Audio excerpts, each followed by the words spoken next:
saw one. Who was that? Can you stand up? Yeah. Yes. Under the children, you stand up, because this, the children of the late, the siblings. Can you stand up again? Thank you. Thank you for standing and saying up to the last moment. The situation which you say was somebody who just get tired within 2 days, 3 days, these are years. And also, what do you want to give you good and better siblings, inshallah ta'ala, and reward you for what you have done to the late.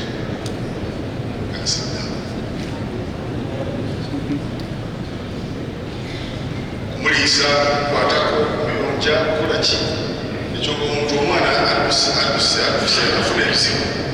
So thank you very much. Without wasting time, program, we had our own program, because in Islam the Holy Prophet tells us that when a person dies, then it is to first to take him to where he is supposed to go. One way to Rachel, if you come at Nigeria, brothers, you have been buried yesterday. There was enough time.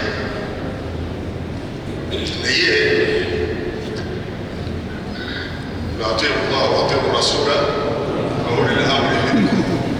أولي الأمر wenye amri sasa ndio wameamrisha, wanasema ngoja. Lakini kama ingekuwa Uislamu tungemzika jana au leo latest, lakini ulil amr vile Right Honorable Prime Minister, Third Deputy Prime Minister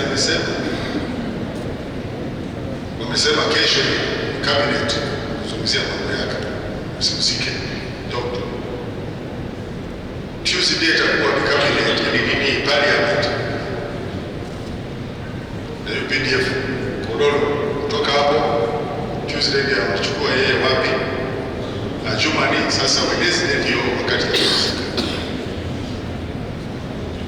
Kwembuka kucheresha kwembuka kutobawa kutobebuko hii wangu wali buko ni wakwite kutoganda toko kufa ngenge buka kwa uzo utatoka buko joba toganda toganda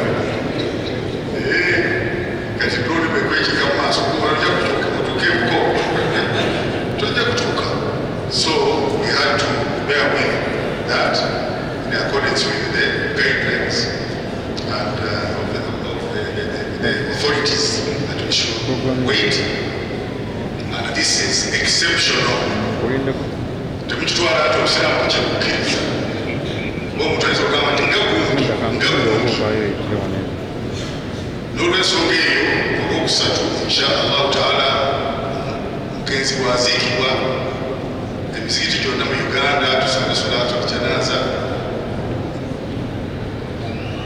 salatu ghaib ya janaza ya mukadde waffe muzikiti gyonna omutwalo mulamba n'ekitundu tusalire mukadde waffe inshallah taala Mungu amusasirwe ffenna omuntu waffe ate nga bana Uganda, omuntu wa Uganda yonna, ate omuntu wa Africa, ate omuntu wa ffenna.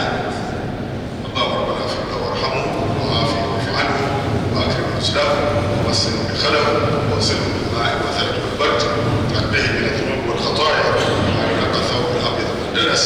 اللهم ربنا آنس وحشته وارحم أمته